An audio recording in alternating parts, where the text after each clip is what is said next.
अरे ये कमरे का हाल क्या बना रखा है।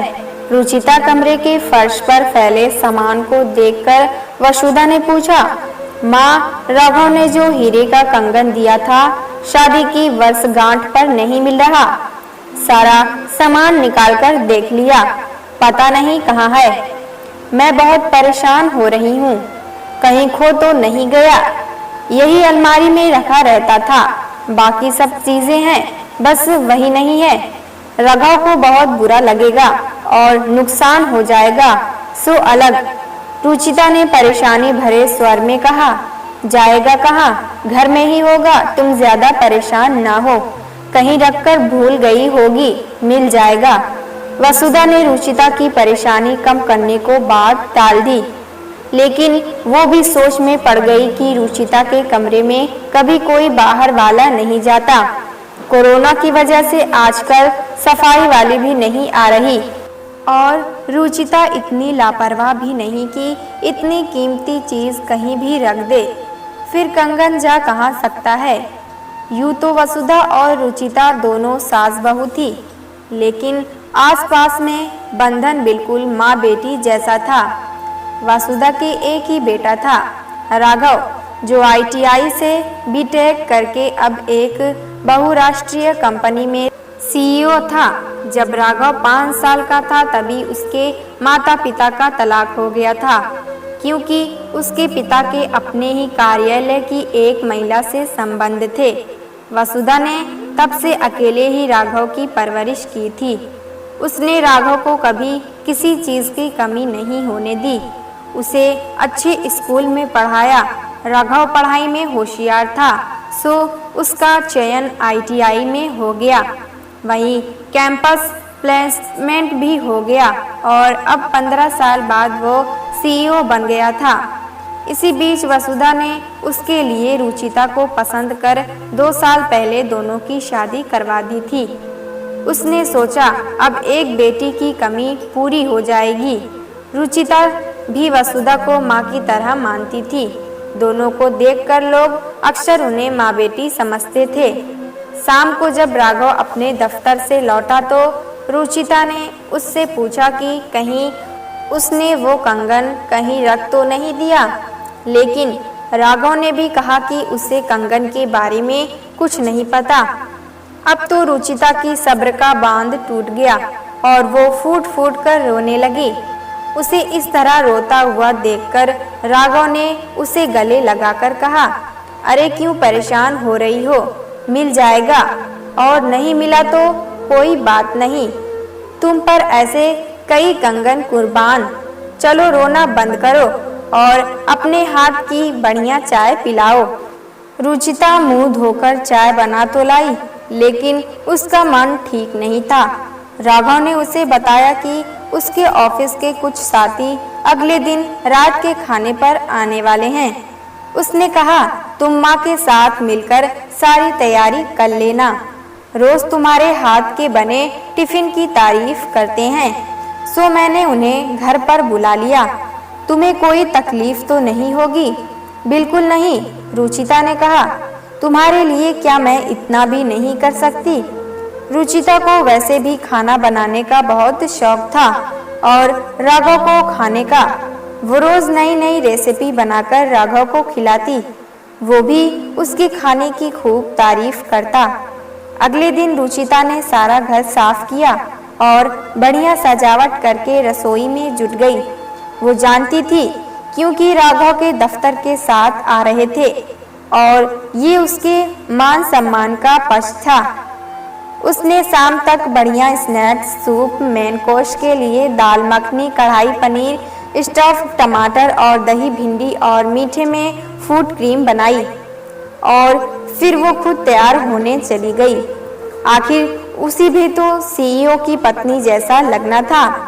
अभी वो कपड़ों की अलमारी खोलकर सोच ही रही थी कि क्या पहने, तभी वसुधा ने आकर कहा, सूट या साड़ी मत पहन लेना, कोई राघव की पसंद की ड्रेस निकाल कर पहन लो, उसे अच्छा लगेगा। रुचिता खुश हो गई और फिर जल्दी जल्दी तैयार होने लगी। थोड़ी ही देर में राघव के साथ उसकी मित्र कनिका और उसके 4 दोस्त आ गए। रुचिता ने सभी का स्वागत किया और सबको बैठाकर सूप और स्नैक्स लेने रसोई में चली गई। इसी बीच वसुधा एक बार सबसे मिलकर अपने कमरे में चली गई। राघव माँ को बुलाने गया तो वसुधा ने कहा, तुम बच्चे मौज करो, मैं यहीं आराम करूंगी, मेरा खाना यहीं भिजवा देना। घर की साज सज्जा देखकर और रुचिता के हाथ का खाना खाकर सब उसकी खूब तारीफ कर रहे थे। राघव भी खुशी से फूला नहीं समा रहा था कि तभी रुचिता की निगाह कनिका के कंगन पर गई। अब उसके पैरों तले की जैसे जमीन खिसक गई। वो पहचान गई कि ये वही कंगन है जिसे वो ढूंढ रही थी, लेकिन ये कनिका के पास कैसे? तभी उसके दिमाग ने कहा, राघव के अलावा कौन दे सकता है? पर फिर उसके दिल ने कहा, नहीं, राघव मुझे धोखा नहीं दे सकता।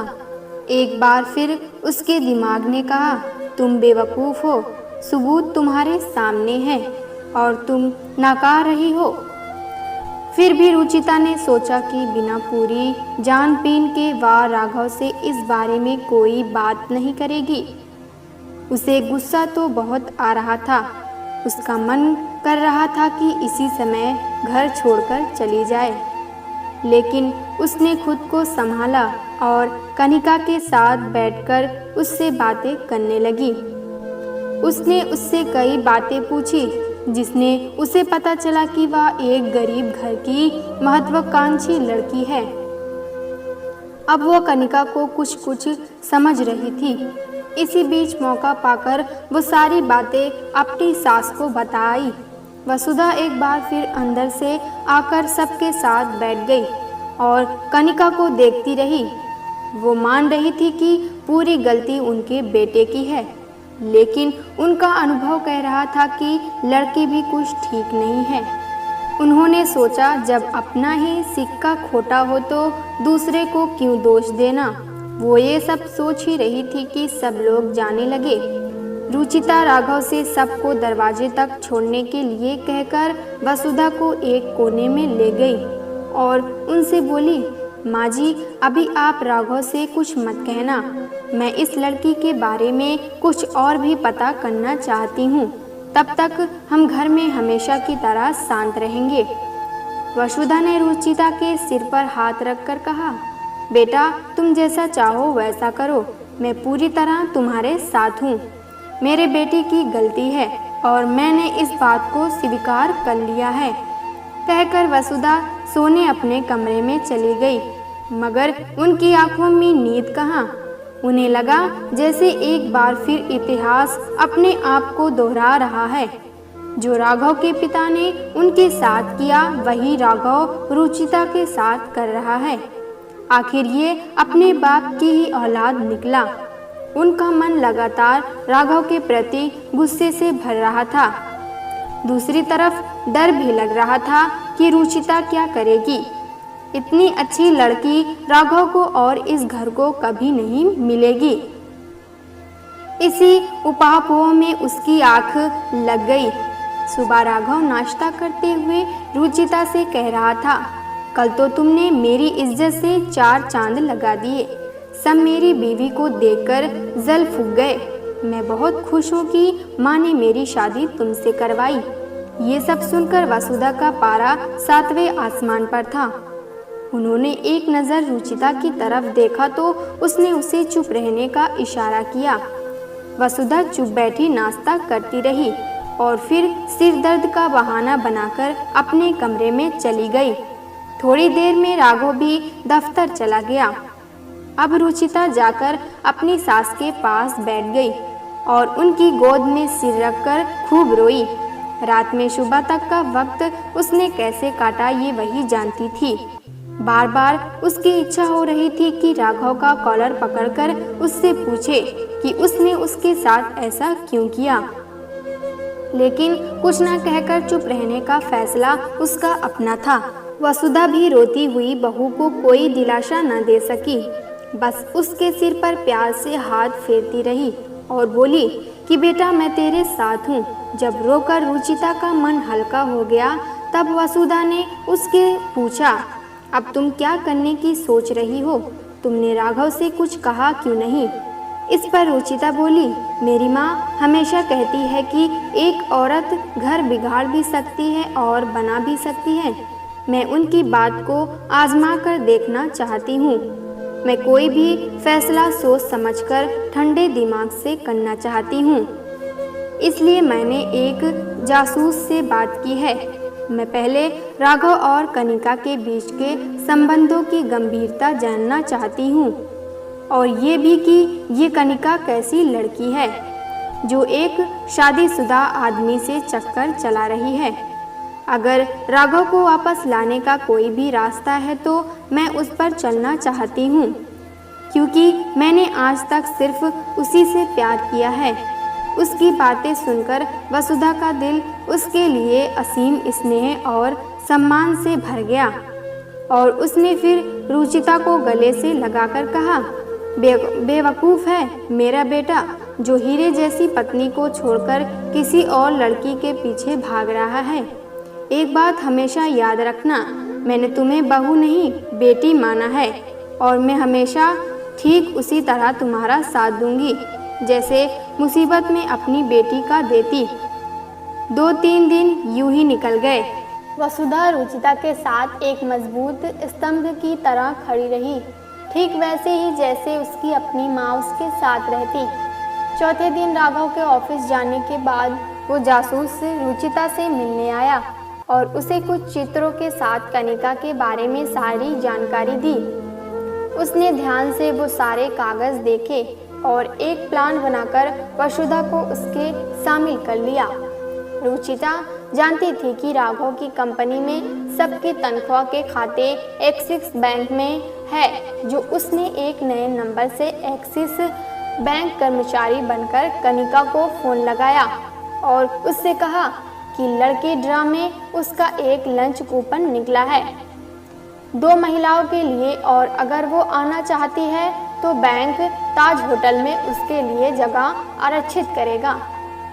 ताज का नाम सुनकर कनिका फंस गई और उसने हाँ कह दिया। रुचिता ने अगले दिन के लिए 2 टेबल बुक करवाई और सबसे पहले ताज पहुंच गई। कनिका भी शर्त के अनुसार अपनी एक सहेली को लेकर पहुंची। इधर वसुधा जी राघव को लंच ताज में करने के लिए यह कहकर ले गई कि रुचिता बाहर गई है सहेलियों के साथ और वो बोर हो रही है। राघव को उनकी बात अजीब तो लगी, लेकिन माँ ने कहा है, ये सोचकर उसने ज्यादा दिमाग नहीं लगाया। जैसे ही रुचिता ने देखा कि सब आ गए हैं, उसने वसुधा को फोन मिलाया और खुद जाकर कनिका के बराबर बैठ गई। उसने वसुधा को पहले ही समझा दिया था कि फोन का स्पीकर चलाकर सारी बातें राघव को सुनवा दे। यूं अचानक रुचिता को देख कनिका बुरी तरह चौंक गई। वो कुछ बोलने को ही थी कि चित्र उसके सामने रख दिए। उन्हें देखकर तो कनिका जड़ हो गई। अब उसने कुछ बोलते नहीं बन रहा था। बड़ी मुश्किल से बस इतना बोली कि ये आपके पास कैसे। रुचिता ने जवाब में कहा कि तुमने मेरे पति को मुझसे छीनने से कोशिश की है। कुछ तो मुझे भी करना ही था, सो मैंने तुम्हारा पूरा कच्चा चिट्ठा निकलवा लिया। यही नहीं, तुम्हारे घर का पता भी। सोच रही हूँ ये सभी तस्वीरें तुम्हारे माता पिता को भेज दूँ। आखिर उन्हें भी तो पता चले शहर में उनकी लड़की कितनी मेहनत कर रही है, कितनी मेहनत से राघव को फंसाकर उनके पैसे से अपने महंगे महंगे शौक पूरे कर रही है। अब तो कनिका की हालत खराब हो गई। उसने खड़खड़ाती जबान से कहा, नहीं ऐसा मत कीजिएगा, मेरे माँ बाप शर्म से मर जाएंगे। मैं ये नौकरी छोड़ दूंगी और आप लोगों को कभी अपनी शक्ल नहीं दिखाऊंगी। मैं आपके पति से बिल्कुल प्यार नहीं करती, वो तो मेरे महंगे शौक पूरे कर रहा था।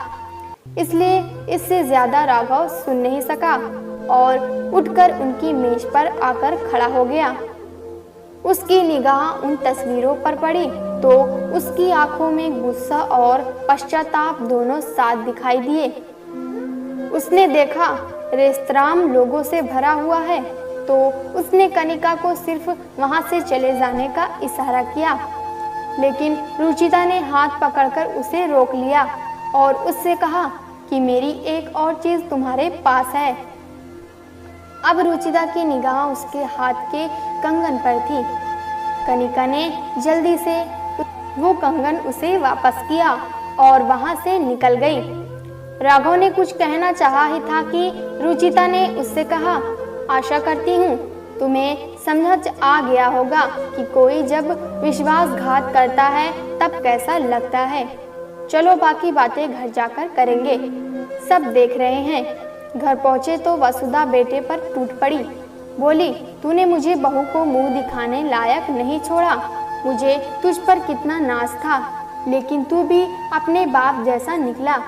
बचपन से लेकर आज तक तू अपने बाप से नाराज है, लेकिन तुझ में और उनमें क्या फर्क है? उन्होंने भी तो अपनी पत्नी और बच्चे के साथ धोखा किया और तूने भी अपनी पत्नी के साथ धोखा किया। आखिर तू है तो उन्हीं की औलाद। सुनकर राघव फूट फूट कर रोने लगा और अपने घुटनों पर बैठकर वसुधा से बोला, ऐसा ना हो, मैं तुम्हारा बेटा हूँ, उनका नहीं।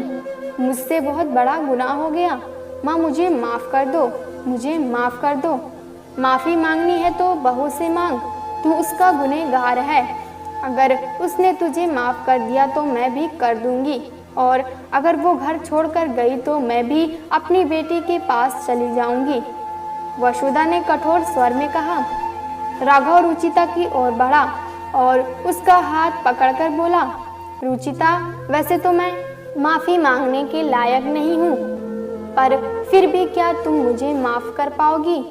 मैं वादा करता हूँ भविष्य में कभी शिकायत का मौका नहीं दूंगा।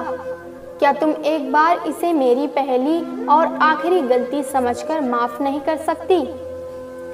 रुचिता ने कुछ रुक कर कहा, मैं तुमसे प्यार करती हूँ और ये भी सच है कि इस शादी को एक और मौका देना चाहती हूँ, लेकिन ये सब भूलकर एक नई शुरुआत करने के लिए और तुम्हें माफ करने के लिए मुझे कुछ वक्त चाहिए।